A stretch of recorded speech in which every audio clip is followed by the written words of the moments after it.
Hello friends, how are you? In our last class, we discussed about the water conservation. Mainly, we discussed about the rainwater harvesting and rainwater harvesting techniques, in which we discussed about the khadin, talab, that is pond, lake, bawdi, that is step well, and toba. Okay, and we also discussed about the integrated watershed management. And integrated watershed management and khadin, these are two very important questions for our upcoming exam.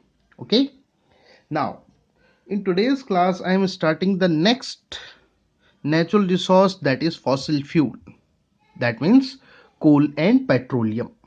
Fossil fuel, that means coal and petroleum. Okay, before discussing about the fossil fuel, let coal and petroleum, let me discuss the what is the mean of fossil fuel. Fossil fuel का mean क्या है? Fossil को हिंदी में अपन बोलते हैं जीवाश्म, और fuel का मीन्स आप जानते ही हैं। तो जब किसी फॉसिल को जब किसी फॉसिल्स को अपन फ्यूल के तौर पर यूज करते हैं, कंज्यूम करते हैं, तो उसके लिए वर्ड काम में लिया जाता है फॉसिल फ्यूल्स। क्या बोलते हैं उसके लिए अपन? Fossil fuels. Okay, got it. तो थोड़ा सा पहले अपन फॉसिल्स क्या है उसके अपन बात करते हैं। The dead remains, the dead remains of ancient living organisms are called fossils. जो एंशियंट लिविंग ऑर्गेनिजम्स हैं, प्राचीन समय में जो जीव पाए जाते थे, ऑर्गेनिजम्स जो पाए जाते थे, उनके जो डेड रिमेन्स आज हमें मिलते हैं, उनके लिए वर्ड काम में लिया जाता है फॉसिल्स। उनके लिए क्या बोलते हैं अपन? फॉसिल्स। फॉर एग्जाम्पल कोल, जो कोल हम काम में लेते हैं, हम ध्यान देना बेटा, कोल दो टाइप के हैं। एक तो चारकोल है जो लकड़ी का कोयला है, वो नहीं, एक दूसरे टाइप का एक और कोल आता है स्टोन जैसा, बिल्कुल हार्ड। नॉर्मली अपन डोमेस्टिक यूज में अपन उसका कम यूज करते हैं, करते ही नहीं है, बिल्कुल चारकोल यूज करते हैं, क्योंकि वो जो ओरिजिनल जो फॉसिल फ्यूल कोल जो है उसको बर्न होने में काफ़ी ज़्यादा मटेरियल्स की रिक्वायरमेंट होती है, काफ़ी लंबे टाइम तक हमें उसको जला के रखना पड़ता है, कई थोड़ा प्रोसेस हार्ड रहता है उसका। तो अपन नॉर्मली चारकोल की बात कर रहे हैं, मैं उसकी बात नहीं कर रहा हूँ, फॉसिल फ्यूल की बात कर रहा हूँ। ओके, फॉसिल जो कोल है वो, तो वो जो है वो एंशियंट लिविंग ऑर्गेनिजम्स, जो उस टाइम पर मिलियन ईयर्स अगो जो प्लांट जो पाए जाते थे, उन प्लांट्स से हमें ऑब्टेन होता है। मतलब वो प्लांट्स अर्थ के अंदर बरीड हो गए, दब गए, और due to the earth crust pressure they convert into a black coloured substance, जिसको अपन कोल बोलते हैं। तो कहने का मतलब क्या है? These are fossils. वो क्या है? फॉसिल्स, क्योंकि एंशियंट लिविंग ऑर्गेनिज्म के डेड रिमेन्स हैं, ट्रेसेस हैं। ओके, तो जब डेड रिमेन्स के जो ट्रेसेस जो होते हैं उनके लिए अपन काम में लेते हैं, सॉरी, जो एंशियंट ऑर्गेनिजम्स के जो ट्रेसेस या डेड रिमेन्स जो नेचर में प्रिजर्व्ड हैं, उनके लिए अपन बोलते हैं फॉसिल्स। और जब उसको एज ए एनर्जी सोर्स अपन काम में लेते हैं तो दैट इज फ्यूल। तो that is the mean of fossil fuel. Got it? Two are example, coal and petroleum. Coal and petroleum both are the fossil fuels.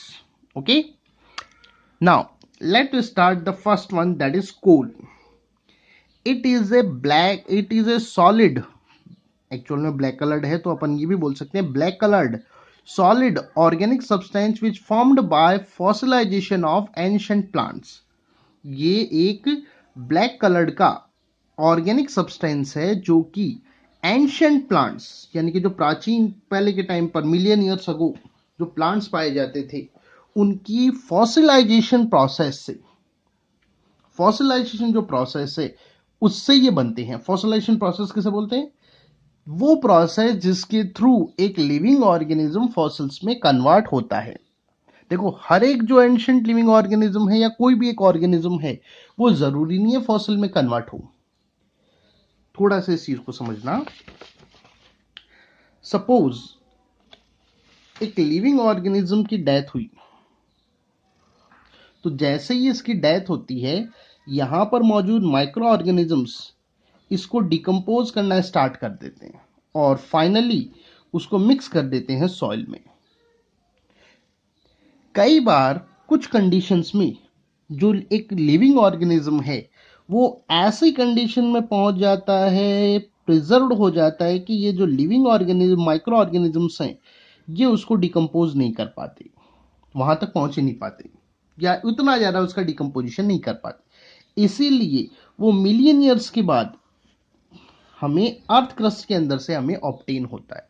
तो ये जो प्रोसेस है जिसके थ्रू ये सॉलिडिफाई हो जाता है या लिक्विफाई हो जाता है, प्रिजर्व हो जाता है, दैट इज कॉल्ड फॉसिलाइजेशन। उसके लिए अपन क्या वर्ड काम में लेते हैं? फॉसिलाइजेशन। ओके, तो it is a solid organic substance which formed by fossilization of ancient plants. Coal is a very important substance that used as fuel. कोल जो है वो एक काफी इंपॉर्टेंट सब्सटेंस है हमारे लिए फ्यूल के तौर पर। It is a major source of energy, हमारे लिए जो एनर्जी है उसका मेजर सोर्स है coal. About 35 to 40% of total energy is obtained by coal. जो टोटल हमारी एनर्जी है, जो एनर्जी अपन प्रोड्यूस करते हैं, उसका 35 to 40% जो है वो हमें कोल से ऑब्टेन होता है। अब आप बोल सकते हैं, बोले सर हमारे तो घर में यूज करते ही नहीं अपन कोल डोमेस्टिक में, तो हमारे लिए 35 to 40 कैसे हुआ? In that case we can use coal to convert water into steam and rotate turbine to produce electricity. Coal का यूज किया जाता है, जो सबसे ज्यादा जो यूज है कोल का वो किया जाता है थर्मल पावर प्लांट्स में, जहां पर कोल के अंदर मौजूद एनर्जी को हीट एनर्जी में कन्वर्ट किया जाता है बर्निंग से, और फिर उस एनर्जी से वाटर को स्टीम में कन्वर्ट करते हैं, और फिर उस स्टीम से टरबाइन को रोटेट किया जाता है। क्या करते हैं? फिर उससे टरबाइन रोटेट करते हैं, और टरबाइन रोटेट होने से इलेक्ट्रिसिटी जनरेट होती है। तो इन दिस वे हम कोल का यूज करते हैं इलेक्ट्रिसिटी जनरेट करने में। Got it? तो यहां पर 35 to 40% का मेनली जो स्टेटमेंट है वो अबाउट द इलेक्ट्रिसिटी है। Okay, coal is formed by ancient plants which got buried inside the earth surface. Coal जो है एंशिएंट प्लांट्स जो कि अर्थ के अंदर बरीड हो गए, अंदर दब गए, उनसे ये बनता है। अब कैसे बने थे, कैसे जो चीज हुई थी उसकी बात करें। अबाउट 30 करोड़ ईयर्स अगो, आज से तकरीबन 30 करोड़ साल पहले, earth was covered with the dense forest, wetland and water bodies. Earth जो थी उसमें काफी ज्यादा डेंस फॉरेस्ट थे, वेटलैंड मतलब दलदली या नमी वाली जगह, and water bodies, river, oceans वगैरह वो सब मौजूद थे। These ancient plants buried under the layer of the soil. ये जो एंशिएंट प्लांट्स हैं, अर्थ पर उस टाइम पर जो जियोग्राफिकल, जो मॉर्फोलॉजिकल जो चेंजेस हुए अर्थ सरफेस में, जिसके कारण से जो मिलियन हेक्टेयर्स जो प्लांट्स हैं वो अर्थ के अंदर बरिड हो गए, दब गए। Due to high temperature and pressure, these remains of plant get converted into coal. Earth crust का जो हाई टेम्परेचर प्रेशर है उसके कारण से प्लांट्स के जो पार्ट्स जो थे, जो अर्थ के अंदर बरिड हो गए, दे कन्वर्ट इनटू कोल। वो किस में कन्वर्ट हुए? कोल के अंदर कन्वर्ट हो गए। क्योंकि अगर अपन सिंपल बात करें तो जैसे ये है अर्थ क्रस्ट की जो लेयर्स हैं उनका जो प्रेशर है और अर्थ के इनसाइड टेम्परेचर, अर्थ में जैसे जैसे अपन डीपर चलते जाते हैं वैसे वैसे अर्थ में जैसे जैसे अपन डीपर जाते हैं वैसे वैसे टेम्परेचर राइज अप होता है, बढ़ता है, और अर्थ की जो लेयर्स हैं उनका जो प्रेशर है, इन दोनों के कारण से ये जो डेड रिमेन जो थे प्लांट्स के, दे कन्वर्ट इनटू, इनमें जो लिक्विड वाला पार्ट था वो तो सेपरेट आउट हो गया, जो लिक्विड वाला पार्ट था वो तो सेपरेट आउट हो गया, और जो सॉलिड जो था ब्लैक कलर्ड सब्सटेंस जिसको अपन कोल बोलते हैं वो फॉर्म होता है। Got it? तो अर्थ क्रस्ट का जो प्रेशर है और जो हाई टेम्परेचर है उसने जो डेड प्लांट्स जो थे उन डेड प्लांट्स को किस में कन्वर्ट कर दिया? कोल के अंदर कन्वर्ट किया। Okay, got it? I am again repeating, due to the high temperature and pressure these remains of the plant get converted into coal. Okay, coal mainly contain carbon and its compound. कोल जो है उसमें mainly carbon और उसके जो compounds हैं जैसे कि जो हाइड्रोकार्बन्स हैं वो उसमें पाए जाते हैं। Other than carbon and hydrogen, carbon और हाइड्रोजन के अलावा coal also has nitrogen, oxygen and sulphur. Coal में नाइट्रोजन, ऑक्सीजन और सल्फर भी प्रेजेंट होता है। किसके अलावा? कार्बन और हाइड्रोजन के अलावा। मेनली तो कौन है? कार्बन और सेकेंडली हाइड्रोजन, और उसके अलावा नाइट्रोजन, ऑक्सीजन और सल्फर उसमें प्रेजेंट होता है। Phosphorus and some amount of other inorganic substances are also found in coal. Coal में इनके अलावा स्मॉल अमाउंट में फॉस्फोरस और बाकी जो इनऑर्गेनिक सब्सटेंसेज हैं वो भी उसमें पाए जाते हैं। Based on the amount of carbon, coal is divided into 4 types. और ये बहुत ज्यादा इंपॉर्टेंट क्वेश्चन है हमारे लिए, ये पूछा जाता है। कार्बन के परसेंटेज की बेसिस पर, on the basis of the percentage of carbon, coal is divided into 4 type. Coal को 4 टाइप्स के अंदर डिवाइड किया जाता है। फर्स्ट इज कॉल्ड एंथ्रासाइट, पहला तो कौन सा है? एंथ्रासाइट। सेकंड है बिटुमिनस। एंथ्रासाइट जो है उसमें 94 to 98% कोल होता है, कार्बन होता है। इट इज बेस्ट, ये सबसे ज्यादा बेस्ट कैटेगरी का माना जाता है क्योंकि इसमें कार्बन कंटेंट सबसे ज्यादा है। जितना ज्यादा कार्बन कंटेंट होगा बर्निंग में वो उतनी ही ज्यादा एनर्जी रिलीज करेगा, तो वो उतना ही हाई ग्रेड का माना जाता है। तो सबसे ज्यादा परसेंटेज कार्बन का किसमें है? एंथ्रासाइट में, तो that is best coal. Second आता है बिटुमिनस। जिसमें 76 से 78% कार्बन होता है। थर्ड आता है लिग्नाइट।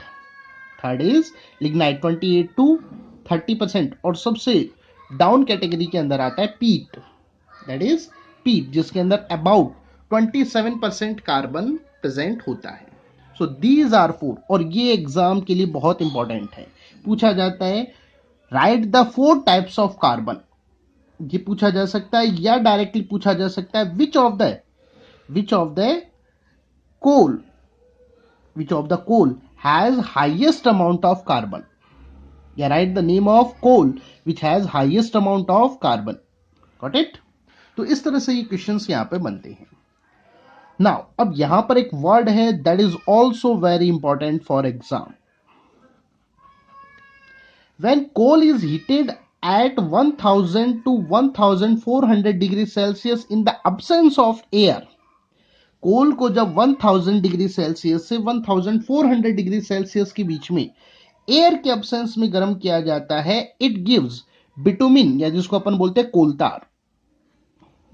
कोलतार, जिसका यूज आप लोगों ने देखा होगा कंक्रीट मिलाकर डामर, जिसको अपन रोड वगैरह बनाने में, तो वो जो ब्लैक कलर लिक्विड है उसको, तो बिटुमिन, कोलतार, कोल गैस और अमोनिया ये ऑप्टेन हमें देता है। Got it?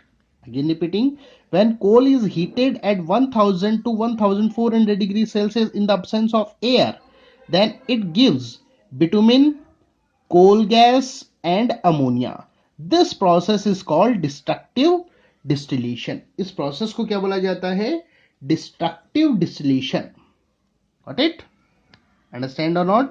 I am again repeating, coal को जब 1000 डिग्री सेल्सियस से 1004, क्योंकि ये बहुत इंपॉर्टेंट क्वेश्चन है एग्जाम के लिए, तो वो बिटुमिन, कोल गैस और अमोनिया हमें देता है। इस प्रोसेस को बोला जाता है destructive distillation of coal.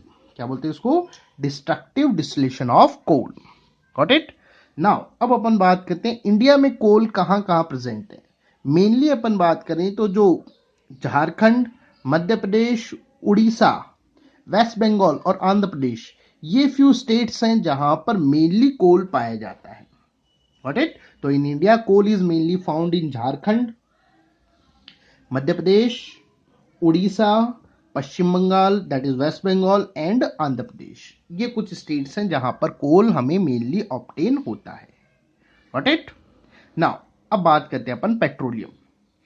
It is also a fossil fuel. जैसे कोल एक फॉसिल फ्यूल था, वैसे ही पेट्रोलियम जो है that is also a fossil fuel that formed by decomposition of ancient organisms which got buried under the earth layer million years ago, जो कि million years ago पहले जो लिविंग ऑर्गेनिजम्स, मेनली यहां पर बात आती है एक्वेटिक की, अपनी बुक में इतना डिटेल में नहीं गए, मेनली यहां पर किसकी बात आएगी, एक्वेटिक लिविंग ऑर्गेनिजम्स की, एक्वेटिक जो ऑर्गेनिजम्स हैं उनकी, वो buried under the earth layer, earth layer के अंदर जो बरिड हो गए, दब गए, उनका वो कन्वर्ट, उनके डिकम्पोजिशन से बनता है पेट्रोलियम।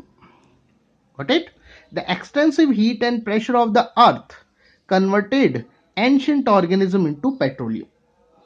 इन जो अर्थ का जो एक्सटेंसिव हीट और जो प्रेशर जो था, उसने इनको जो लिविंग ऑर्गेनिजम्स थे उनको कन्वर्ट कर दिया किसके अंदर, पेट्रोलियम के अंदर, लिक्विड के अंदर।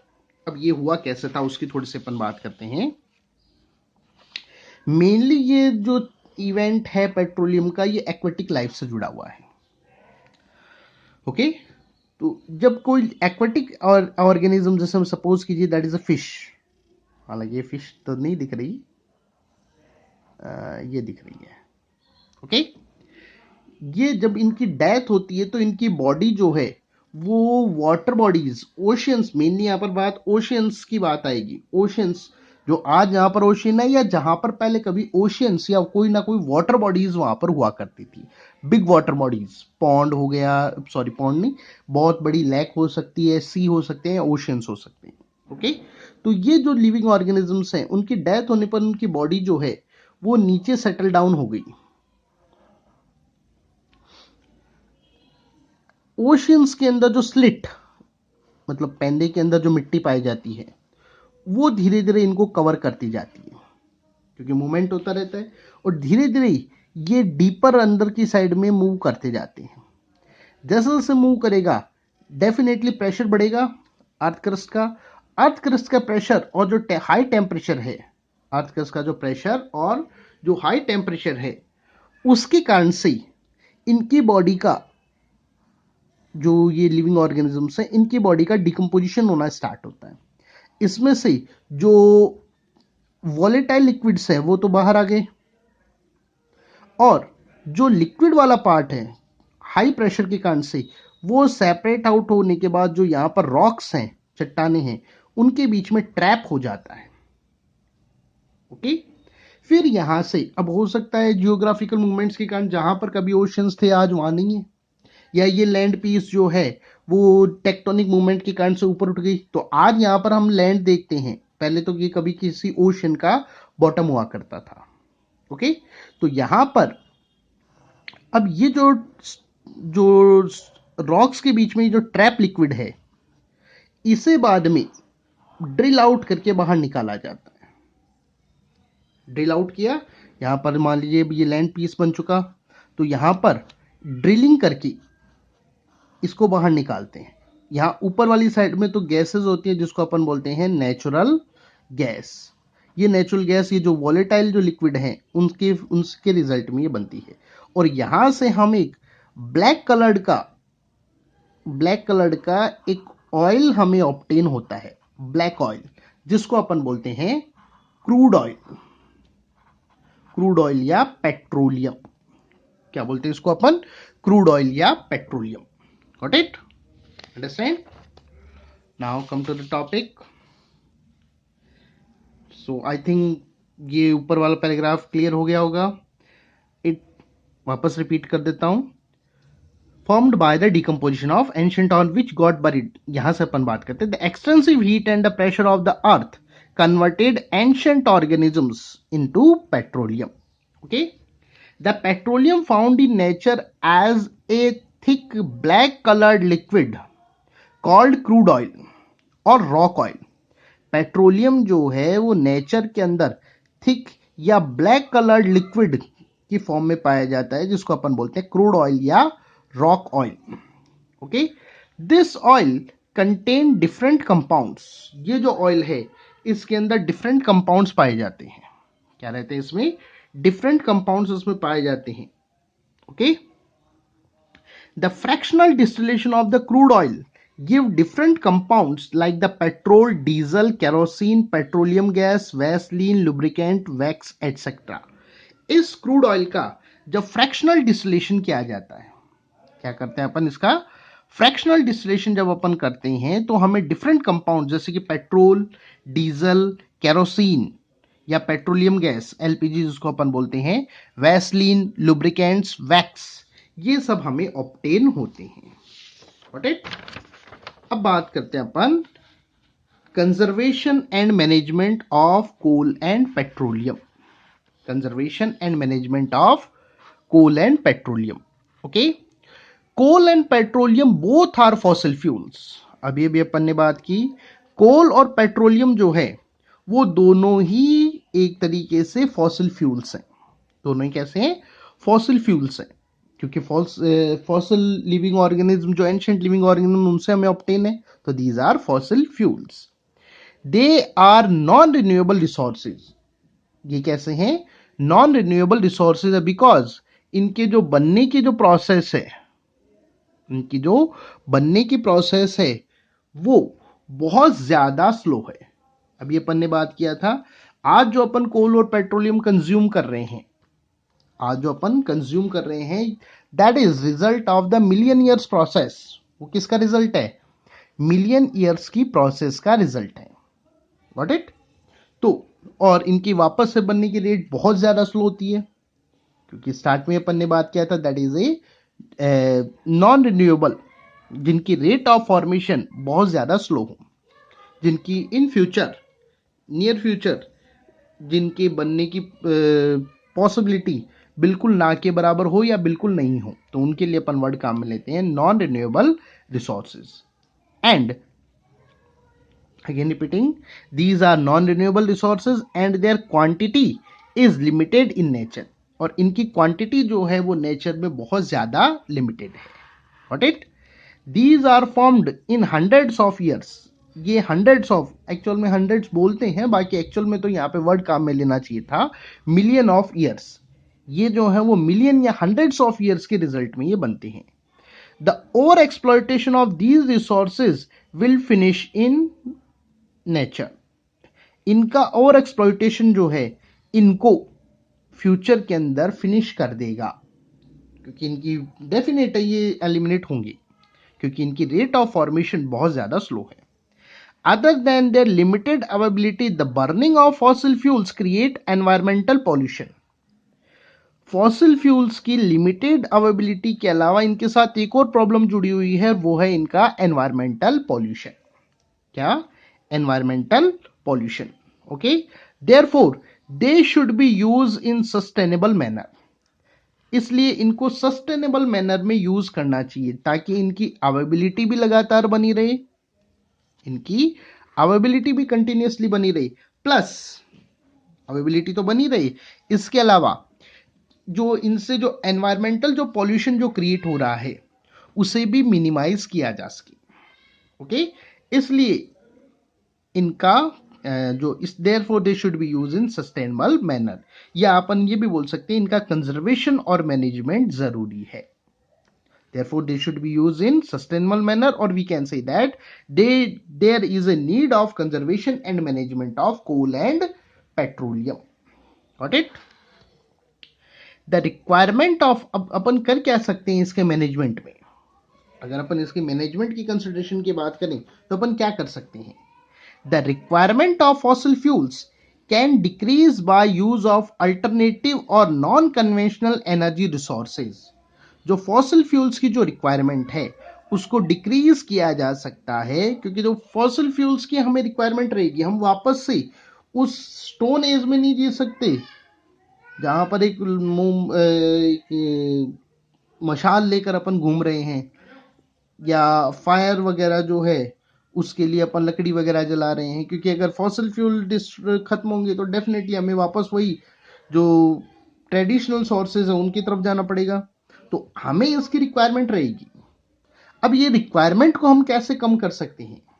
उसके लिए जो सबसे इजी तरीका या जो सबसे ज्यादा इफेक्टिव वे है वो है alternative uses of alternative and non conventional energy sources. जो अल्टरनेटिव और जो नॉन कन्वेंशनल, अल्टरनेटिव का मतलब वैकल्पिक, इनके ऑप्शन में नॉन कन्वेंशनल जिसका हम ट्रेडिशनली जिसका यूज हम नहीं कर रहे, वो उन रिसोर्सेज का यूज, जैसे कि wind energy, hydro energy, solar energy etcetera.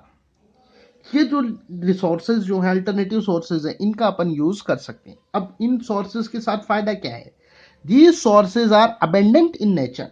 ये सोर्सेज नेचर में अबेंडेंट हैं, बहुतायत में पाए जाते हैं, बहुत ज्यादा अवेलेबल हैं। प्लस इनके साथ एनवायरमेंटल पॉल्यूशन की प्रॉब्लम भी नहीं होती। जैसे सोलर एनर्जी है, छत के ऊपर अपन ने एक सोलर पैनल लगा दिया, वो सोलर लाइट को कैप्चर कर रहा है और इलेक्ट्रिसिटी में कन्वर्ट कर रहा है, तो वहां पर एनवायरमेंटल प्रॉब्लम का पॉल्यूशन कहाँ आएगा? इसी तरह से जो विंड मिल्स लगाई जाती हैं, जो विंड के कारण से, हवा के कारण से रोटेट होती हैं और इलेक्ट्रिसिटी जनरेट करती हैं, तो डेफिनेटली वहां पर भी पॉल्यूशन बहुत कम होगा। थोड़ा बहुत होगा क्योंकि प्लांट्स वगैरह को काट कर वहां पर लैंड पे इसको साफ करना पड़ेगा, तो थोड़ा बहुत तो है, लेकिन इतना ज्यादा नहीं है जितना एनवायरमेंटल पॉल्यूशन पेट्रोलियम प्रोडक्ट्स के कारण या जो फॉसिल फ्यूल्स है उनसे आता है। ओके, अब एक बहुत इंपॉर्टेंट टॉपिक आता है बायोडीजल या बायोफ्यूल। बायोडीजल या बायोफ्यूल किसे बोलते हैं?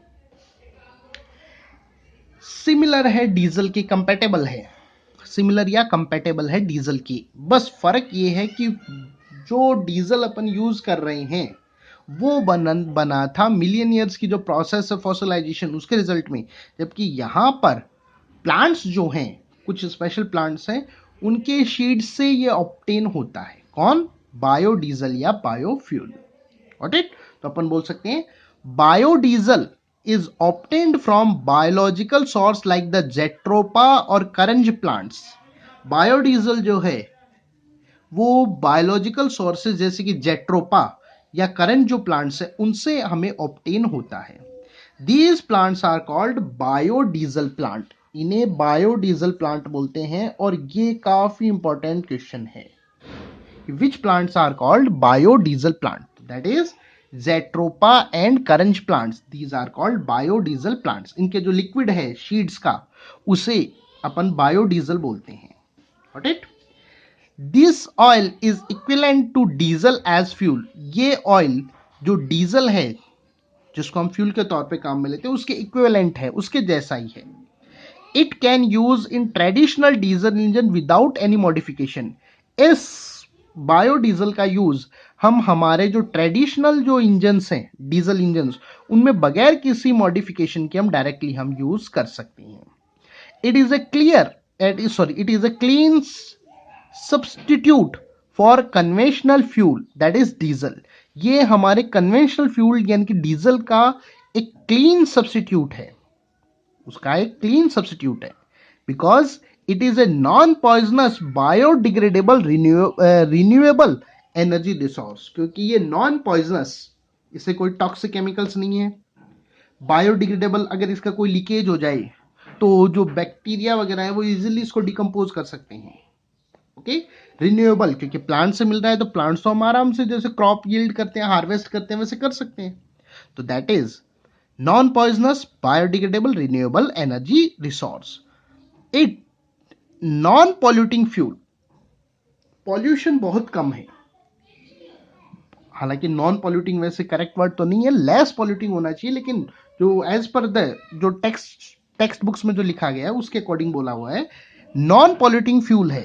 सो it not harm, so it do not harm, it do not harmful for, sorry, it is not harmful आना चाहिए, it is not harmful for the environment, इसलिए ये हमारे एनवायरमेंट के लिए हार्मफुल नहीं है। It is considered as the fuel of future, इसे फ्यूचर का फ्यूल माना गया है। क्या मानते हैं इसको अपन? फ्यूचर फ्यूल, यानी कि इन फ्यूचर जो आज जो हम, और बहुत सी जगह पर आप देखेंगे भी, बहुत सी जगह पर डीजल के साथ साथ हमें बायोडीजल की भी एक तरीके से सप्लाई के लिए अपने को मिलता है। तो इसे फ्यूचर फ्यूल के कंसिडर किया जा रहा है कि भाई जैसे जब डीजल खत्म हो जाएगा या डीजल के अल्टरनेट के तौर पर इसको अपन यूज करेंगे। Got it? तो it is considered as future fuel. तो ये यहां पर ये स्टेटमेंट भी इंपॉर्टेंट है कि which is considered as future fuel, कि इसे फ्यूचर फ्यूल के तौर पर अपन कंसिडर करते हैं, तो दैट इज बायोडीजल या biofuel. Okay, Rajasthan government has set up biofuel mission और biofuel authority to promote biodiesel in the state. Rajasthan government ने बायोफ्यूल मिशन या बायोफ्यूल अथॉरिटी स्थापित किया है या एस्टेब्लिश किया है ताकि बायोडीजल के यूज को स्टेट के अंदर प्रमोट किया जा सके, और ये काफी ज्यादा एनवायरमेंटल फ्रेंडली और एक प्रोग्रेसिव स्टेप अपन गवर्नमेंट का बोल सकते हैं. Okay, so I think in today's class that we discussed, that is fossil fuel, I think these are cleared.